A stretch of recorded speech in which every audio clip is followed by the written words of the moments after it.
गरीब चिड़िया रहती थी। टुनटुनी की माँ नहीं थी, वो अपने पिता के साथ रहती थी। लेकिन एक दिन, पापा मेरा कॉटन कैंडी खाने का मन कर रहा है, प्लीज मुझे पैसे दे दो। बेटी मेरे पास बिल्कुल पैसे नहीं है, अभी मेरी तनख्वाह मिली नहीं है, अभी 1 हफ्ता बाकी है। ये सुनकर टुनटुनी उदास होकर स्कूल चली जाती है। तभी टुनटुनी देखती है कि रास्ते में उसकी क्लास में पढ़ने वाले बच्चे कॉटन कैंडी खरीद कर खा रहे थे। सुनो कालू, क्या तुम मुझे कॉटन कैंडी खरीद कर दे सकते हो?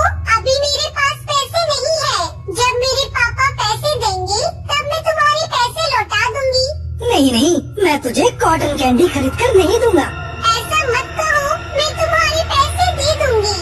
अरे टुनटुनी, तू बहुत ही ढीठ है, भिखारियों की तरह कॉटन कैंडी मांग रही है। हे टुनटुनी, कोई तुझे कॉटन कैंडी खरीद कर नहीं देगा, चल भाग यहाँ से। उनकी बात सुनकर टुनटुनी दुखी होकर रोने लगती है। उस दिन टुनटुनी स्कूल नहीं जाती और जंगल की नदी के पास बैठ जाती है। तभी उसके पास एक चिड़िया आती है।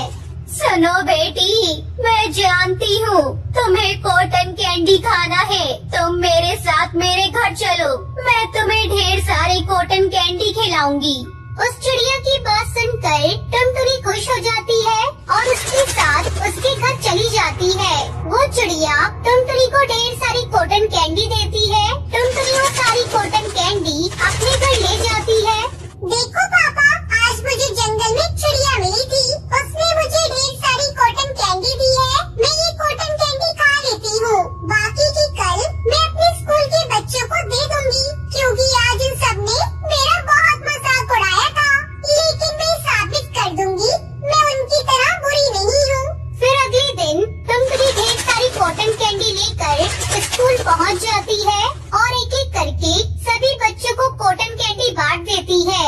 लेकिन जैसे ही टुनटुनी और वो सभी बच्चे कॉटन कैंडी खाते हैं, तभी उनकी आंखों का रंग बदल जाता है और वो सभी एक लाइन बनाकर जंगल में चलने लगते हैं। तभी टुनटुनी के पापा टुन्नू उसे देख लेता है।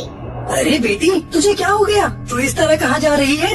और ये सभी बच्चे तेरे पीछे पीछे क्यों चल रहे हैं? लेकिन टुनटुनी कोई जवाब नहीं देती और अपने पिता को धक्का देकर जमीन पर गिरा देती है। उसके बाद वो वहाँ से गायब हो जाते हैं। लगता है इन सभी पर किसी ने काला जादू किया है। मुझे फौरन जंगल के तांत्रिक के पास जाना होगा और उसे सब कुछ बताना होगा।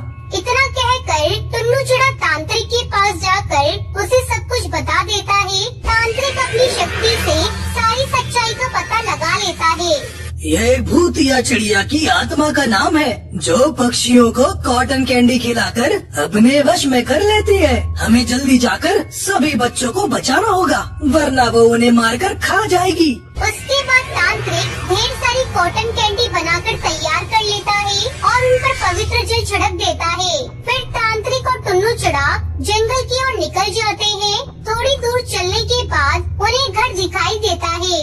लगता है ये उसी भूतिया चिड़िया की आत्मा का घर है। दूसरी तरफ सब बच्चे उस घर में कैद थे और जोर जोर से रो रहे थे। मैं तुम्हें कच्ची चिड़िया समझ रही थी, लेकिन तुमने हमें अपने वश में करके यहाँ कैद कर लिया। आखिर तुम क्या चाहती हो? टुनटुनी के कहते ही वो अपने असली रूप में आ जाती है। मैं कोई चिड़िया नहीं हूँ, पक्षियों को खाने वाली एक भूतिया चिड़िया की आत्मा हूँ। मैं पक्षियों को अपनी कॉटन कैंडी खिलाकर उन्हें वश में करके उन्हें मार डालती हूँ।